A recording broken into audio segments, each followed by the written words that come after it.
जय श्री कृष्णा। आज हम सुनते हैं हरतालिका तीज की व्रत कथा। हरतालिका तीज का व्रत भादो मास के शुक्ल पक्ष में तृतीया तिथि को किया जाता है। इस व्रत का बहुत ही महत्व है। प्राचीन काल से चली आ रही मान्यताओं के अनुसार इस व्रत को करने वाली स्त्रियां पार्वती जी के समान ही सुखपूर्वक जीवन व्यापन करती है और विवाहित महिलाएं अपने सुखी दाम्पत्य जीवन और सुहाग की लंबी आयु की कामना के लिए करती हैं। ऐसी मान्यता है कि इस व्रत को सबसे पहले माता पार्वती ने भगवान शंकर को पति के रूप में पाने के लिए किया था। हरतालिका तीज का व्रत निर्जला रखा जाता है। इस व्रत में महिलाएं माता पार्वती और भगवान शंकर की बालूरे से मूर्ति बनाकर उसकी पूजा करती हैं और रात्रि में जागरण करके भजन कीर्तन करती हैं। आइए सुनते हैं हरतालिका तीज की व्रत कथा। एक बार कैलाश पर्वत के शिखर पर माता पार्वती भगवान शंकर से कहती हैं कि हे प्रभु, यदि आप हमसे भली भांति प्रसन्न हैं तो आप मेरे सामने उस व्रत को प्रकट कीजिए जिसके द्वारा मैंने आपको वर के रूप में प्राप्त किया है। यह सुनकर महादेव जी ने कहा कि हे देवी, मैं तुम्हारे सामने उस व्रत को कहता हूँ जो परम गुप्त है। जैसे तारागणों में चंद्रमा और ग्रहों में सूर्य, वर्णों में ब्राह्मण, देवताओं में गंगा, पुराणों में महाभारत और वेदों में शाम, इंद्रियों में मन श्रेष्ठ है, वैसे ही वह व्रत श्रेष्ठ है जिसके प्रभाव से तुमने मेरा आधा आसन प्राप्त किया है। और हे प्रिय, अब मैं तुमसे उसी व्रत को कह रहा हूँ। वह भादो मास के शुक्ल पक्ष की हस्त नक्षत्र की तृतीया तिथि के दिन इस व्रत को किया जाता है। पार्वती जी ने कहा कि हे प्रभु, इस व्रत को मैंने किस लिए किया था वह सुनने की भी इच्छा है। तब भगवान शंकर ने कहा कि आर्यव्रत में हिमाचल नामक एक पर्वत है जहाँ पर अनेक प्रकार के वृक्ष सुशोभित हैं और अनेक प्रकार के पक्षीगण भी वहाँ रहते हैं, जहाँ देवता, गंधर्व, किन्नर आदि सभी सिद्धजन रहते हैं। हे गिरजे, तुमने बाल्यकाल में इसी स्थान पर तप किया था। वह तप तुमने 12 साल नीचे को मुख करके धूम्रपान करके किया। तब फिर 64 वर्ष तुमने बेल के पत्ते भोजन करके किया और माघ के महीने में जल में रहकर तथा वैशाख के महीने में अग्नि में प्रवेश करके तप किया।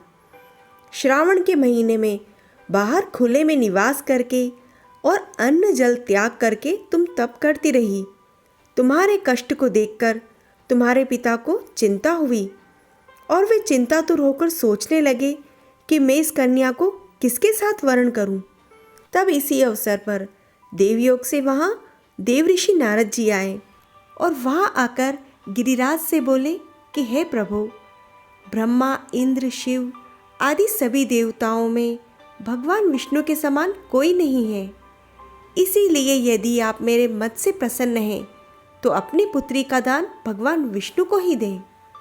यह सुनकर हिमाचल बोले कि यदि भगवान वासुदेव स्वयं मेरी पुत्री को ग्रहण करना चाहते हैं और इस कार्य के लिए आपका आगमन हुआ है तो यह मेरे लिए गौरव की बात है। मैं यह अवश्य करूँगा। हिमाचल की यह बात सुनते ही देव ऋषि नारद वैकुंठ धाम जा पहुँचे और वहाँ जाकर विष्णु भगवान से बोले कि हे प्रभु, आपका विवाह कार्य निश्चित हो गया है। और यहाँ पर हिमाचल ने प्रसन्नतापूर्वक कहा कि हे पुत्री, मैंने तुमको गरुड़ ध्वज भगवान विष्णु को अर्पण कर दिया है। पिता के इस प्रकार के वाक्यों को सुन के पार्वती जी अपनी सखी के घर गई और वहाँ जाकर अत्यंत विलाप करते हुए दुखी होकर पृथ्वी पर गिर गई।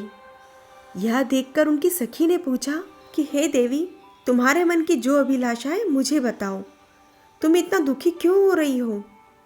पार्वती जी ने कहा कि हे सखी, मैं मन ही मन महादेव जी को वरना चाहती हूँ और मेरे पिता ने इस काम को बिगाड़ा है, इसीलिए मैं अपने शरीर का त्याग कर दूंगी। यह सुनकर सखी ने कहा कि जिस वन को पिता ने न देखा हो तुम वहाँ पर मेरे साथ चलो। तब पार्वती जी तुम अपनी सखी के साथ उस वन को चली गई और पिता हिमाचल तुमको घर पर ढूंढने लगे और सोचने लगे कि मेरी पुत्री को या तो कोई देव दानव अथवा किन्नर हरण करके ले गया है। और यहाँ पर मैंने नारद जी को वचन दे दिया कि मैं अपनी पुत्री को गरुड़ ध्वज भगवान के हाथ वरण करूँगा। अब यह किस तरह पूरा होगा, ऐसा सोचकर तुम्हारे पिता मूर्छित हो गए। तब लोग हाहाकार करते हुए दौड़े आए और उनकी मूर्छा नष्ट होने पर गिरिराज से बोले कि हमें अपनी मूर्छा का कारण बताओ। तो हिमाचल ने कहा कि मेरे दुख का कारण मेरी रत्न रूपी कन्या ही है, जिसको कोई हरण करके ले गया या सर्प ढस गया अथवा किसी सिंह या व्याघ्र ने मार डाला। ऐसा कहते हुए वह गिरिराज ऐसे कांपने लगे जैसे कोई वृक्ष कांपता हो। और इधर तुम पार्वती जी घने वन में अपनी सखी के साथ प्रवेश कर गई, जहाँ पर कई हिंसक जंतु रहते हैं। वहाँ तुमने अन्न जल का त्याग करके बालू का शिवलिंग बनाया और मेरी आराधना करती रही। उसी स्थान पर भाद्रपद मास की हस्त नक्षत्र युक्त तृतीया के दिन विधि विधान के साथ मेरा पूजन किया। तब रात्रि को मेरा आसन डोलने लगा और मैं उस स्थान पर आ गया जहाँ तुम और तुम्हारी सखी दोनों ही थी। मैंने आकर तुमसे कहा कि मैं तुमसे प्रसन्न हूँ, तुम मुझसे वर मांगो। तब तुमने कहा कि हे देव, यदि आप मेरी पूजा से प्रसन्न हैं तो महादेव आप मेरे पति हों।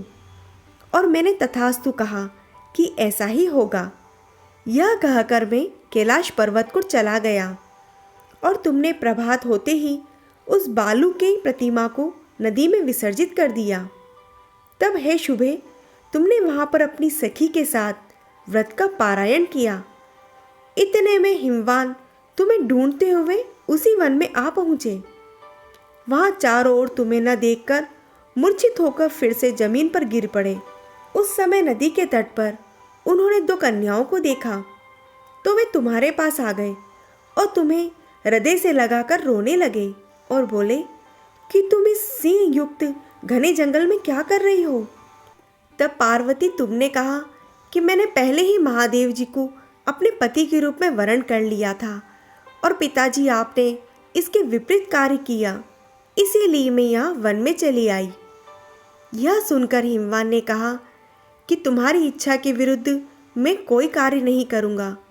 तब वे तुमको लेकर घर पर आए और तुम्हारा विवाह हमारे साथ कर दिया। हे प्रिय, उसी व्रत के प्रभाव से तुमको यह अर्धासन प्राप्त हुआ है। इस व्रत राज को मैंने अभी तक किसी के सम्मुख वर्णन नहीं किया। और हे देवी, अब मैं तुमको बताता हूँ, सो मन लगाकर सुनो। इस व्रत का नाम व्रतराज क्यों पड़ा? तुमको सखी हरण करके ले गई थी, इसलिए इस व्रत का नाम हरतालिका पड़ा। तब पार्वती जी ने कहा कि हे स्वामी, इस व्रतराज का नाम तो आपने बताया, परंतु मुझे इसकी विधि एवं फल भी बताइए। तब महादेव जी ने कहा कि स्त्री जाति के कल्याण के लिए तुम इस व्रत की विधि सुनो। सौभाग्य की इच्छा रखने वाली स्त्री इस व्रत को विधि पूर्वक करे। उसमें केले के खंभों से मंडप बनाकर बंदरवारों से सुशोभित करे। उसमें विविध रंगों से रेशमी वस्त्र की चांदनी तान दे और फिर चंदन आदि सुगंधित द्रव्यों से लेपन करके स्त्रियां एकत्र होकर शंख, भैरवी, मृदंग आदि बजावें और विधि पूर्वक मंगलाचार करके गौरा शंकर की स्वर्ण निर्मित प्रतिमा या बालूरथ की प्रतिमा स्थापित करें। इस प्रकार व्रत रखने वालों के सभी पाप नष्ट हो जाते हैं।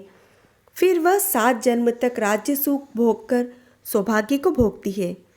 और जो स्त्री इस तृतीया तिथि के दिन अन्न आहार ग्रहण करती है वह वंध्या व विधवा होती है। और जो इस व्रत को नहीं करती वह धन और पुत्र के शोक से भी अधिक दुख भोगने वाली होती है। इस दिन अन्न आहार ग्रहण करने वाली शुक्री, फल खाने वाली बानरी, जल पीने टिटहरी, शरबत पीने वाली जोक, दूध पीने वाली सर्पनी होती है। मांस खाने वाली बघिनी, दही खाने वाली बिलारी होती है और मिठाई खाने वाली चींटी होती है। सब चीज़ें खाने वाली मक्खी का जन्म पाती है। पति को धोखा देने वाली मुर्गी का जन्म पाती है।